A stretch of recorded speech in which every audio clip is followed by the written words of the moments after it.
பாடம் நடத்துகிறேன், அவனுக்கு நான் கல்வி கற்றுக் கொடுக்குறேன்னு சொல்லிட்டாரு. அதை விட எனக்கு ஒரு செல்வமே இல்லை, தேவையில்லைன்ற அலெக்சாண்டர் சொல்றா, என்னை இந்த உலகத்திற்கு காட்டியது வேணா, இந்த உலகத்துக்கு காட்டியது வேணா, இந்த உலகத்தை காட்டியது வேணா எனக்கு வந்து என் தாய் தந்தையர், அந்த உலகத்துக்கு காட்டியது என்னுடைய ஆசிரியர் பெருமக்கள்ங்கிறான் அலெக்சாண்டர். அந்த ஆசிரியர்கள் எங்கே இருக்காரு? நம்மளை பெற்ற தாய் வந்து 10 மாதம்தான் உயிர் கருவறையில் சுமக்கிறார். ஆனால் 18-20 ஆண்டுகளை அறிவு கருவறையில் வச்சு சுமக்கிறது ஆசிரியர் பேராசிரியர் பெருமக்கள். அவர்களை வீதியில் நிறுத்திட்டா அந்த நாடு எப்படி ஒரு கேடுகட்ட நாடுன்னு அர்த்தம். அவனை வீதியில் நின்று படிப்பு சொல்லி கொடுக்குறவன் பாதையில் நின்று போராடிட்டு இருக்கான். அப்போ படிக்கிற மாணவன் நிலைமை என்ன? இதே டாஸ்மார்க்கில் நிற்கிற சரக்கூத்தி கொடுக்குற தொழிலாளர்கள், அந்த ஊழியர்கள் வந்து வீதியில் நின்று போறான்னா அரசு இப்படி பொறுப்பற்று கவனிக்காம இருக்குமா? இதை முதல்ல போராடுற ஆசிரியர் பெருமக்கள் புரியணும். இந்த நாடு நாசமா இருக்கிறதுக்கு நீங்க எல்லாம் பொறுப்பே இருக்கணும். காலங்காலமா இவர்களுக்கு வாக்கு செலுத்தி கடைசியா வந்து நீங்க பாதையில நின்றுட்டீங்க, வீதியில நின்றுட்டீங்க. இது என்ன கொடுமை? அறிவை வளர்க்கிற ஆசிரியர் பெருமக்கள் வீதியில் நின்று போராடிட்டு இருக்கான். உயிரை காக்கிற அரசு மருத்துவர்கள் பெருமக்கள் வீதியில் நின்று போறா. தன்னலமற்ற சேவை செய்கிற செவிலிய பெண்கள் வந்து கொரோனா நேரத்திலாம் உங்களுக்கு செவிலியர்கள் தேவையா தெரிஞ்சு, இப்ப தேவையில்லாம தெரியும். எல்லாரையும் வீதியில் நிறுத்திட்டு துப்புரவு பணியாளர்ல இருந்து எல்லாம் வீதியில் நிற்கிறான். நான் நல்லா ஆட்சி கொடுக்குறேன்னு அந்த ஆட்சியாளர்கள் சொல்லிட்டு இருக்கேன். எப்படி பணம் இருக்கும்? எப்படி பணம் இருக்கும்? என்ன மாதிரியான ஆட்சி? ஒரு பேருந்துல பெண்களுக்கு இலவசம், இந்த கட்சி வந்தா நாங்க வந்தா ஆண்களுக்கு இலவசம். அப்ப என்ன, ஆண் பெண் இருவருக்கும் இலவசம்னா பேருந்து இலவசமா ஓடுது. 1 லட்சம் கோடி கடன் இருக்கு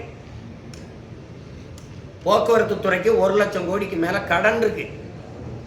இதுல அரசு இலவசமா பேருந்த ஓட்டு வேங்குது. அப்ப ஓட்டுநருக்கு காசு யார் கொடுக்கறது? நடத்துனருக்கு காசு யார் கொடுக்கறது? எரிபொருள் செலவு யார்? எரிபொருள் எப்படி, எந்த காசுல நிரப்புறது?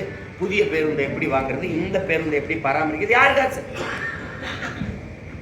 இந்த நாடுகள் கட்டமைக்கிற இந்த மாநில ஒன்றிய அரசுகள், இந்திய அரசு இதெல்லாம் கட்டமைக்கிறது எது? கடன் வளர்ச்சியை நாட்டின் வளர்ச்சியா கட்டமைக்குது. 10 லட்சம் கோடியை தமிழ்நாடு தொடுது, 196 லட்சம் கோடியை இந்தியா தொடுது கடன். இப்படி யோசிங்கல்ல, கணக்கில்லாத வரி இருக்கு இங்க. சொத்து வரி, மின்சார வரி, அப்புறம் வருமான வரி, அப்புறம் சாலை வரி, அப்புறம் ரோடு டாக்ஸ். ஒரு கார் வாங்க, மோட்டர் பைக் எதுக்கான வரி. அது போக சரக்கு மற்றும் சேவை வரி, எல்லாத்துக்கும் வரி. இட்லிக்கு வரி, உப்புக்கு வரி, ஊறுகாய்க்கு வரி, பாலுக்கு வரி, தயிருக்கு வரி, வெண்ணெய்க்கு வரி, எண்ணெய்க்கு வரி, எல்லாருக்கும் வரி. இத்தனை வரி.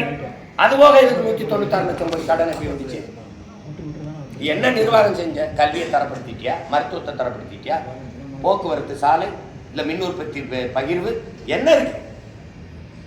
இவ்வளவு கடனை வச்சுக்கிட்டு படிப்பிக்கிற ஆசிரியர் பாதையில் நின்று போராடி இருக்கானே, இது ஒரு ஆட்சி? இதுக்கு மறுபடியும் ஒரு தேர்தல், அதுல நாங்க தான் வெல்லுவோம்னு ஒரு பெருமை. இது வேற கொடுமை. 6200 கோடி ஒரு பொங்கல் செலவு செய்து 58 கோடி தான் அவனுக்கு செலவு. 58 கோடி. 12,000 கோடி இந்த புதுமை பெண், இந்த தமிழ் மகன், இந்த குடும்ப தலைவி, இந்த ஒரு குடும்ப தலைவியை, ஒரு தாயை, ஒரு தங்கையை, என் அக்காவை மாதம் ஒரு நாளைக்கு 30 ரூபா கூட சம்பாதித்துக் கொள்ள முடியாத நிலைமையில நீடித்து வச்சிருக்கேன். கால கொடுமை. முதல்ல அங்கே ஆசிரியர் பெருமக்கள் முதல்ல திருந்தணும். எத்தனை காலத்துக்கு இவங்களை நம்பினாங்க? இவங்க போன ஆட்சியில எதிர்கட்சியா இருக்கும்போது புதுசா கோரிக்கை இல்லையே தம்பி, இது புதுசு கோரிக்கை இல்லையே. இவர் எதிர்கட்சியா இருக்கும்போது நான் நிறைவேற்றுவேன் சொன்ன கோரிக்கையை தான் நிறைவேற்றுவேங்கிறாங்க. இப்ப ஏன் தேர்தல் நேரத்தில் அழுத்தம் கொடுக்குறாங்கன்னா, எங்க வாக்கு போயிரும்னாவது அச்சப்பட்டுக்கிட்டு அதை நிறைவேற்றி கொடுப்பாங்கன்னு ஒரு அழுத்தம், கடைசி நேரத்தில் அழுத்தம் கொடுக்குறாங்க. அதையும் நீங்க கவனிக்கல, அதை பொருள்படுத்தல. எப்படி இருக்கு? ராஜராஜ சோழன் குறித்து விசிக தலைவர் திருமாவளவன் விமர்சனம் பண்ணியிருக்கிறாரு. எந்த அரசின் மீதும் எனக்கு மதிப்பு கிடையாது, நான் யாரையும் பெரிய சக்தியாக பார்க்கறது இல்லை, அவங்க காலத்தில் தான் சமஸ்கிருதம் உள்ள வந்தது, தமிழ் அழிஞ்சு போனது அப்படின்னு சொல்லியிருக்கிறாரு. ராஜராஜ சோழன் குறித்தும் திருமாவளவன் அவர்கள் பேசினது குறித்தும் உங்களுடைய பார்வை? அதில் எனக்கு ஒன்றும் கருத்து இல்லை. நான் என்னுடைய பெருமைக்குரிய என் முன்னோராக நான் பார்க்குறேன். அரசனுக்கு அரசன் அருண்மொழி சோழன், அவனுக்கு அப்படியே ஒரு பேர் இருக்குல்ல, அதில் கூப்பிட வேண்டியது என்ன?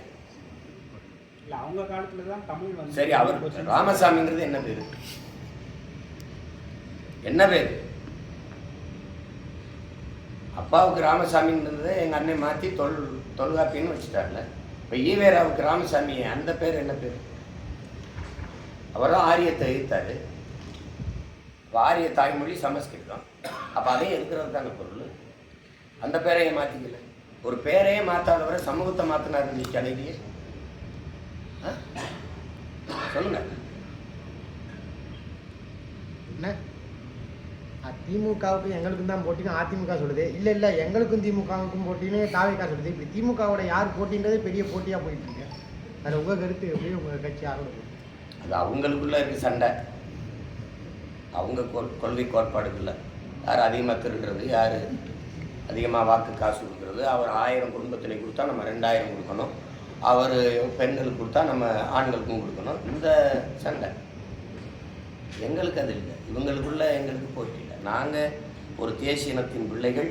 தமிழ்நாட்டில் என் தாய் நிலத்திலிருந்து எடுத்து வைக்க அரசியல் என் மாநில மக்களுக்கு மட்டுமல்ல, உலக பொதுமைக்கு. புவி வெப்பமாகுதுங்கிற அரசியலை எடுத்து போகிறதுங்கிறது, விழிப்புணர்வு ஏற்படுத்துங்கிறது உலக பொதுமைக்கு. பல ஆண்டுகளாக சொல்லி வரேன். கேப்டன் நகர் மாதிரி தென்னாப்பிரிக்காவில் கேப்டன் நகரில் நீரற்ற நகரமாயிடுச்சுன்னு சொன்ன மாதிரி ஒரு நாள் இந்த பூமி மாறும்னு சொன்ன யாரும் கேட்கல. 200 நாடுகளின் அறிஞர்கள் எல்லாம் சேர்ந்து ஐநாவில் ஒரு ஆய்வறிக்கையை தாக்கல் பண்ணாங்க. படிங்க.